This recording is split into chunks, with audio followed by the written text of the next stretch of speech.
Hey Nelly, what are we out here doing today?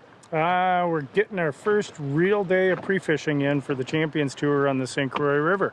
We got out here nice and early, and catching a few smallies and a few largemouth, and we had some fun with some white bass, and just kind of trying to cover as many things as possible. It seems like the largemouth seem to be congregated around a little bit of coontail if you can find it, but it's getting harder and harder to find. The harbors are starting to die off a little bit. There's a few main lake or main river patches of it, but they're even a little more difficult to find. And the smallmouth kind of seem to be kind of everywhere from 2 to 10, 12 feet of water.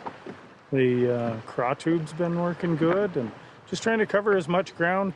The tournament area runs from Prescott, Wisconsin, north of Stillwater to the train trestle bridge. I think they call it the Arcola train trestle bridge.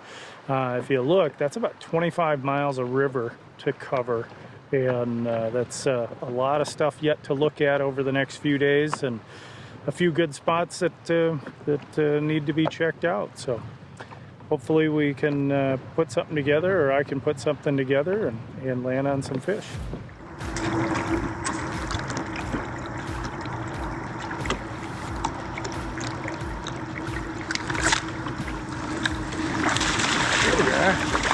Might have been with the first few bites were. I think that's going to be a non-scoreable. Come on, get out of there. Whoops. No matter how you hold it out, it's not getting any bigger. It ain't scoring. Nope. Or if I'd got on a little better bite in the morning, but still super happy with my second place.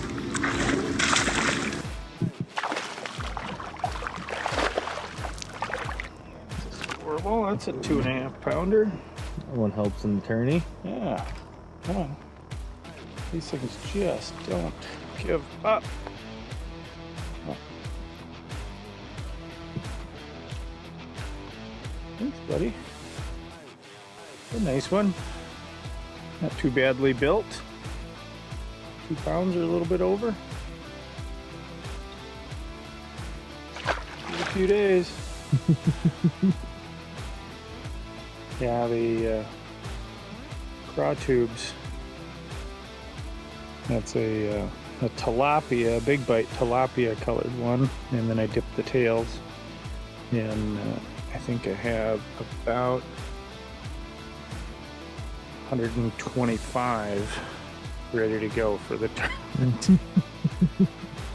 I don't know, between that and pre-fishing, and then I've got some other colors on there too, so we'll see how many I go through.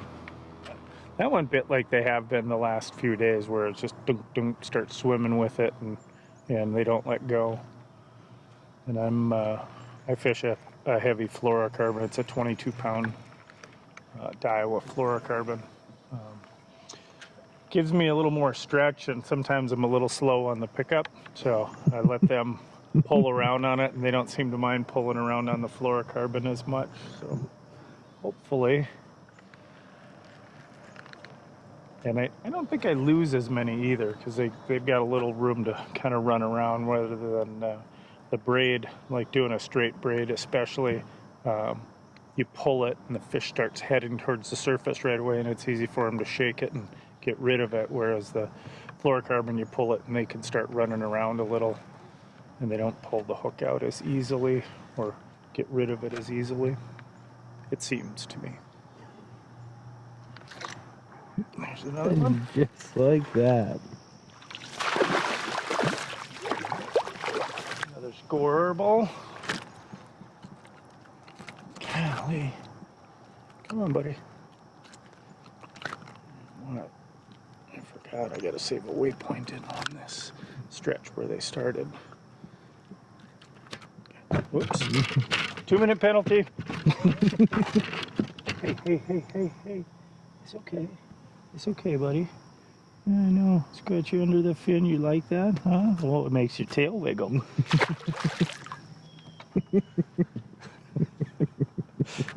It's just like Kurt's dog. You got a lot of knowledge in that brain, Nelly. Yeah. Sometimes it pops out in a useful manner even. Sometimes just not so much. How's that one feel? A little better. Yeah. Pounded.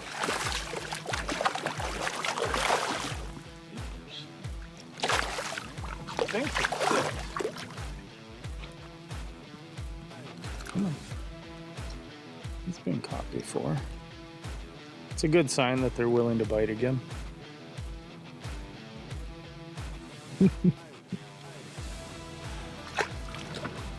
For sure scoreable. Yes. Yep. Don't need a scale for that one. But yeah, I'm gonna go through a lot of those. How are you rigging it? So I got a 3/0 flipping hook, and it's got a little plastic keeper on there. Some of them, the plastic keeper is so big it tears it up. And there's a debate of do you want a plastic that is softer, because it probably has a little more action and feels a little more normal when they bite it, but you have to replace it maybe every couple of fish. I run it through, pop it out, and then I get it kind of right between the fins there, and then I'll pull back on it and hide that tip in there so I can throw it over and around the trees and stuff, and it'll kind of walk its way up there, but it's not sunk way in there, so when I set the hook it sticks them in the roof of the mouth. And then I've got a little 3-ounce or 3/8 ounce tungsten weight and a little bead stopper on there to hold it, so the weight doesn't fall over the tree and leave the bait on the other side and have a better chance of snagging. Probably 8. Largemouth. No, nice one. Largies. Are you done? Come on. Yeah. Alright. That was a big old largie. Yeah, I thought it was too. It looked more green when it was leaping about. New rod, first fish on the new rod. Thanks, Lonnie.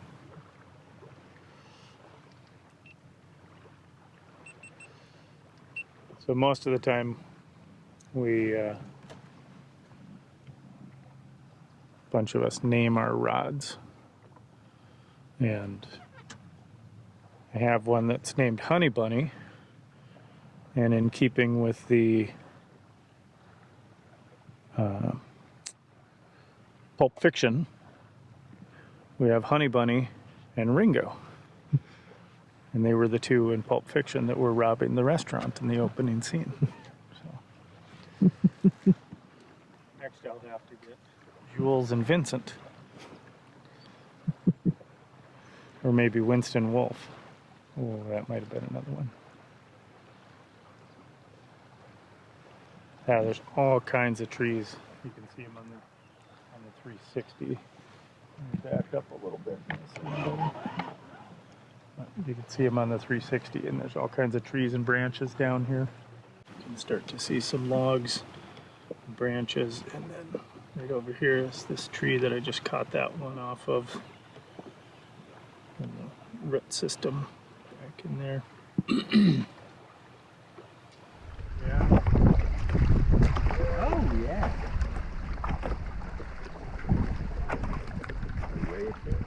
Ooh.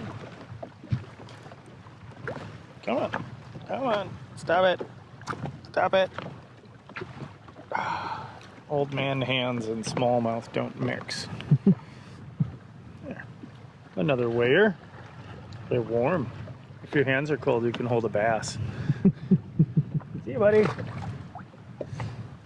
That one just swam out from shore with it. Just a little bit of light pressure there.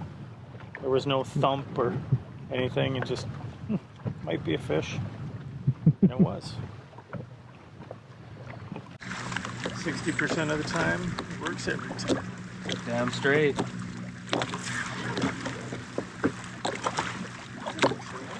feels like it. Muskie. Tarpon. Oh yeah.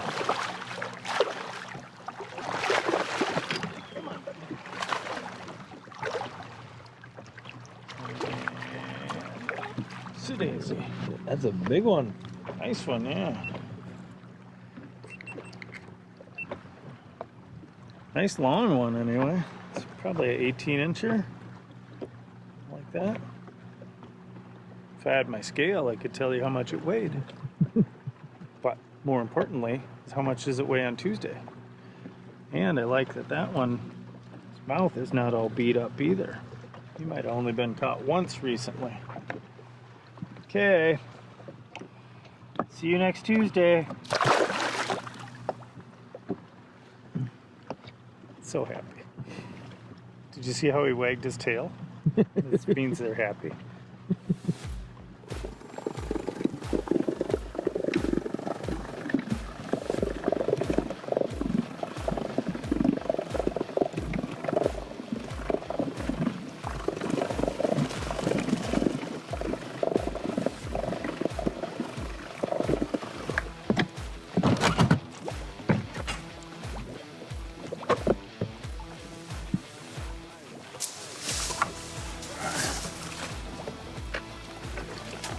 He's saving the money.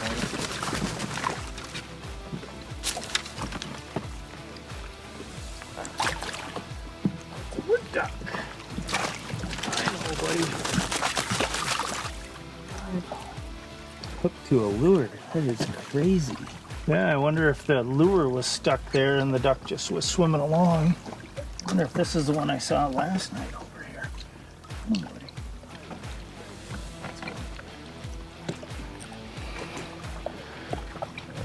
Poor little dude. All right. Well, good luck. Yeah. Probably not going to go too well.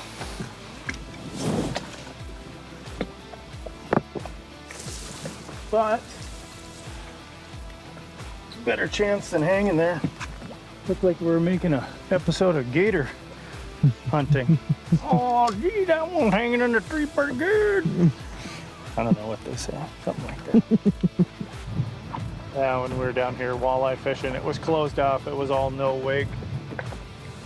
And it was 7 feet higher than what it is now.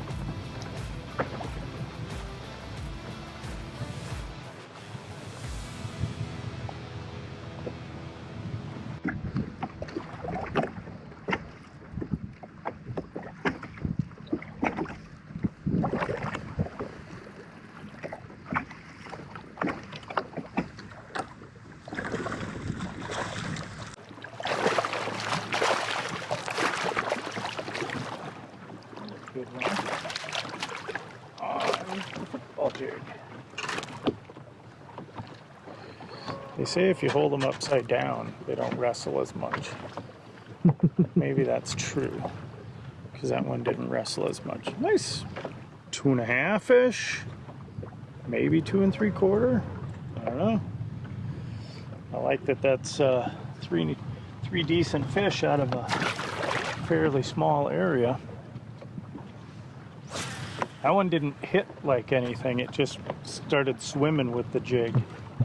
Usually when they hit the roller jig, they hit it like it's angered them in some way.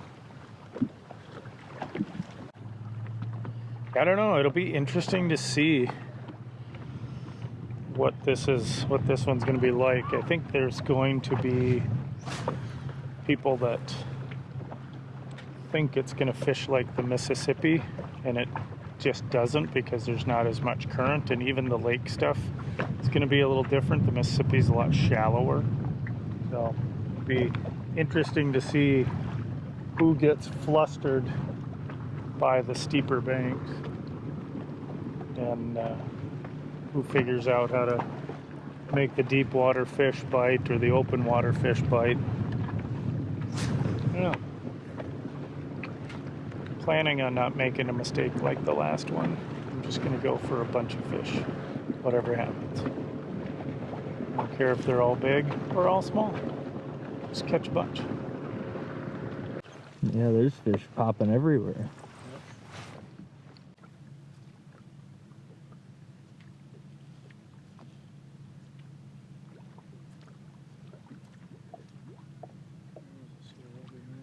Yep. I don't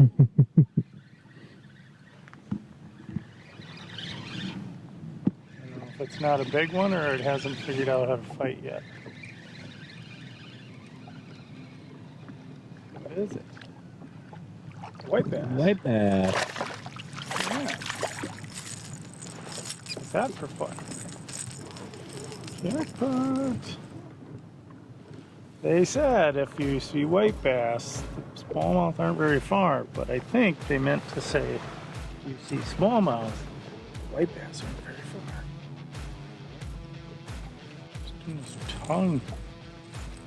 There we go. Little blood. That'll be fine. Ask me a question. All right, Nelly. Winding down to the end of the day. I know you got a couple more days of pre-fishing ahead of you, but how are you thinking the tournament's going to be won? Well, I plan on winning it by throwing a craw tube and catching fish slightly larger than that, but I think that one is close enough to weigh. But craw tube flipping along the banks, looking for logs and that kind of stuff. Hit it in the water. I'm gonna put this one back while we're talking.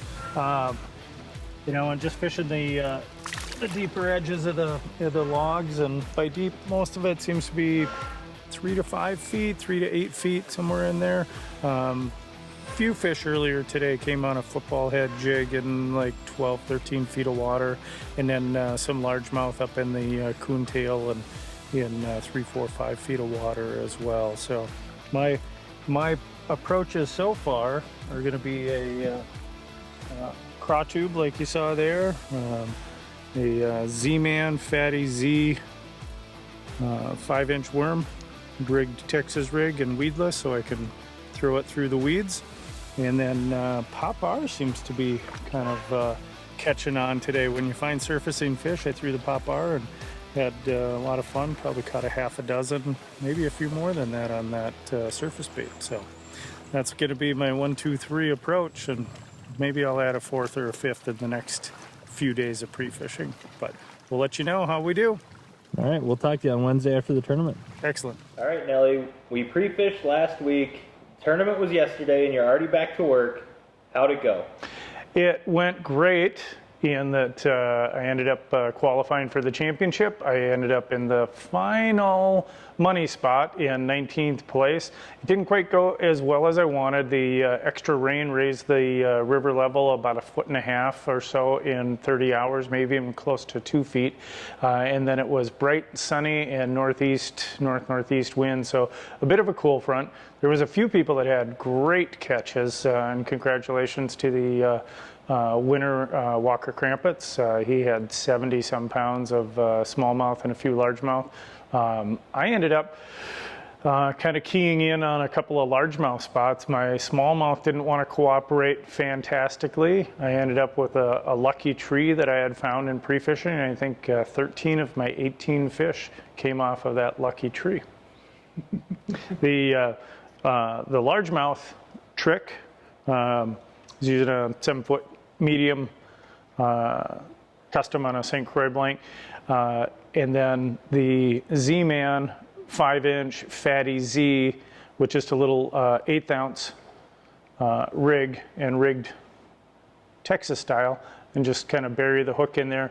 It was some real light tree branches and a little bit of coontail and stuff around there in anywhere from 3 to 6 feet of water, and I just cast that up in there and just tickle it through the brush tips and through the coontail, and the largemouth would pick it up and just kind of hold onto it, and as soon as they started to swim away, I'd set the hook and give them a little love. The bait that I had expected to do the bulk of my damage with, but it didn't work out as well in tournament days, was the craw tube, and that's a tilapia colored, but green pumpkin or anything was working really well. Big bite craw tube, about a 3/8 weight on there, and the little stopper to hold everything in place, and then a 3/0 heavy duty flip and hook on there. My trick that I think helped me out a lot, I think I showed it in the workup video in the pre-fishing day, was dipping the tails in some of the orange dip and glow, and it made it stand out in that off-colored water a little bit better. But it was a great event. It's a super fun fishery. It's all kinds of stuff. I got a little bit of pike knuckles from the day before the tournament. I got a 46-inch muskie on a bass popper and hand landed it, so that was a lot of fun. But walleyes, sturgeon, pike, muskies, bass. My brother got about a 15-inch crappie on a topwater when we were fishing. Just a great event overall, and the St. Croix is certainly a wonderful fishery. Also, I think there's something behind you forgot to mention. Yeah, as a byproduct of having a decent finish yesterday, I managed to land as the 2024 Champions Tour Rookie of the Year and qualified for the Lake Minnewaska Championship here in a couple weeks on the 27th of August, where 32 of us are hoping to beat 31 of us for a brand new skeeter boat.